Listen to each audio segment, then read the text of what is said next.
musulmonlarni aynan aytaylik o'sha ixtilofga olib boradigan, g'ilg'ash qiladigan, qo'pol qilib aytganda ko'nglini haligi xira qiladigan amallardan bittasi oyoqlarni kerib turishi, oyoqlarni qanaqa holatda turishlik masalasi.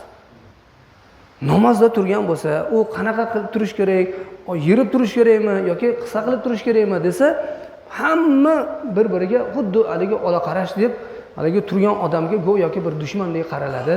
Noto'g'ri qilayotgan inson o'zinikini to'g'ri deb oladi-da, bu yoqdagilarga hech qaysi namoz emas, meniki to'g'ri deydi-da, kibrga borib musulmonlarning o'rtasida 100 tadan yoki 200 tadan yoki 1000 tadan bitta bo'lsa-da, lekin odamlarning ko'nglini xijilga keltiradigan amal mana shunaqa ixtilofli masalalar ataylab musulmon ummatini qayrashlik uchun chiqarilgan masalalar hisoblanadi. Lekin shu insonlarning ko'ziga ko'rinadigan, odamlarni g'ashiga keladigan amallarni ataylab o'sha sanoqli bo'lgan bir 8 tami amali bor. Shu soxta salafiylarni, bemazhablarni odamlarning orasida buzaydigan shu sanoqli amali bor, lekin o'sha amalda mana shunday turishing kerak deydi-da, shuni qilishing kerak deydi.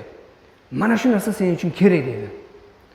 Kerak bo'lsa qulog'iga quydiradi. Bu amalsiz ibodating qabul bo'lmaydi degan darajaga keltiradi. Ana u farzlar, u tashqaridagi qilinadigan vojibotlar ular qiziqtirmaydi. Mana shu amal. Bemazhablarni ko'ring, boshqa amalda bo'lmasa ham shu amalga qattiq turib oladi. Boshqa bir bolamni boqay yoki onamni hurmat qilay, bu ham vojib. Anita bir kambag'al bo'lsa, unga qo'limni cho'zishligim, bu ham shart, bu ham sunnat. Payg'ambar sollallohu alayhi vasallamning kechalari hech kim ko'rmaydigan, o'qiladigan tahajjud namozlari ham bu ham sunnat.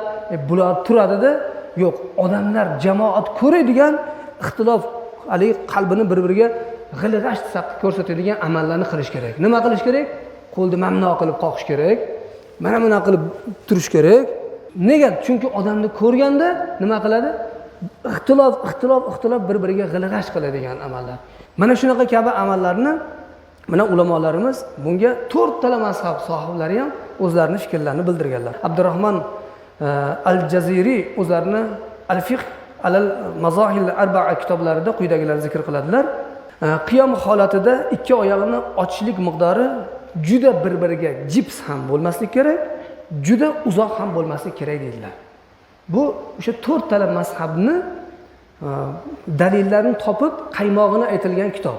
Namoz o'quvchini oyoqlari o'ta keng ham bo'lish kerak emas, o'ta jips ham bo'lish kerak emas. Mana bunaqa bo'lib qiynalib turadigan darajada ham bo'lish kerak emas. Balki insonning o'zini semizligi, barvastaligi, ozg'in yoki semizligiga qarab turib holati ko'taradigan darajada bo'lishi kerak deydilar.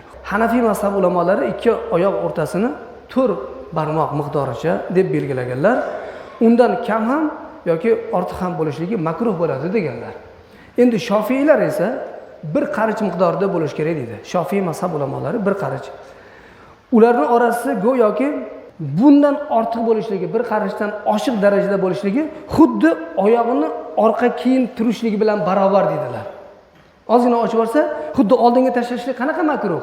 Xuddi shu kabi makruh bo'ladi. Bir qarichdan oshirib yorishlik deb aytadi Shofiy mazhab ulamolari. Yana Molikiy mazhab ulamolari aytadilarki, ikki oyoq orasini ochishlik sunnat ham emas, balki bu mandub bo'lgan amal. Mandub degani joiz amal. Uni xoh katta qiling, xoh kichkina qiling, e'tiborsiz narsa dedilar. Xuddi e'tiborsiz nima desa, bir odam turibdi desa qanday turadi? O'zining holatida. Bunga ulamolarimiz xuddi bir inson yurib keldi-yu, unda to'xtadi. To'xtagan turgan holatda qanday to'xtadi? O'zining holatiga to'g'ri keladigan, o'zini qomatini qiyom holatda to'xtatib turadigan holatni nimani ko'tarsa, shu holatda turishligi mandub bo'lgan, ya'ni joiz bo'lgan amal dedilar. Bu sunnat ham emas dedilar. Imomi Malik rahmatullohi alayhi aytadilar. Ularning fikricha ikki oyoq orasini bir-biriga tekkizilgan holatda yoki juda ochilgan holatda emas, balki urf insonni ko'rganda urflari holati ko'taradigan amalda bo'lishligi bu joiz bo'lgan amal. Urf ko'tarmaydigan, ya'ni inson turibdi namozda desa, mana bunday turishligini urf ko'tarmaydimi? Bu namoz o'qimayapti, balki kibr bilan turibdi deb qaraladimi?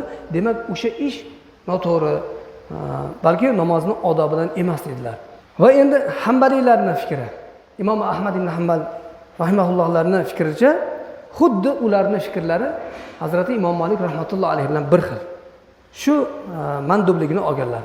Endi bunga Imom Abu Hanifa rahmatullohi alayhilarni aytgan gaplariga dalil qilib, faqihlardan bo'lgan Hanafiy ulamolardan birlari mana Abdulhay Lakrabiy rahmatullohi alayhi o'zlarining fatvo kitoblarida aytadilarki, ya'niki eng afzali deydilar, وَيَنْبَغِي أَنْ يَكُونَ بَيْنَهُمَا مِقْدَارُ 4 أَصَابِعِ الْيَدِ لِأَنَّهُ أَقْرَبُ إِلَى الْخُشُوعِ hakaza deydilar.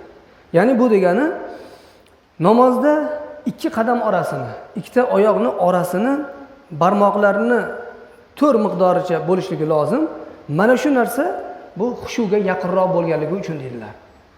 Oyoqlarni bu ochsa, mabodo qancha miqdorgacha ochish kerak deyilsa, ana endi bunga yana dalil keltiradilarki, Mafatihul Jinon kitoblarida oyoqlar orasini juda ham ochib yubormaydi, bir-biriga tekkizib ham yubormaydi, balki qiyomi o'zini qomati ko'taradigan, qomatini tutib turadigan darajada, namozni qiyomni keltira oladigan darajada oyoqni kengligini ushlab turishligi mandub bo'lgan amal dedilar.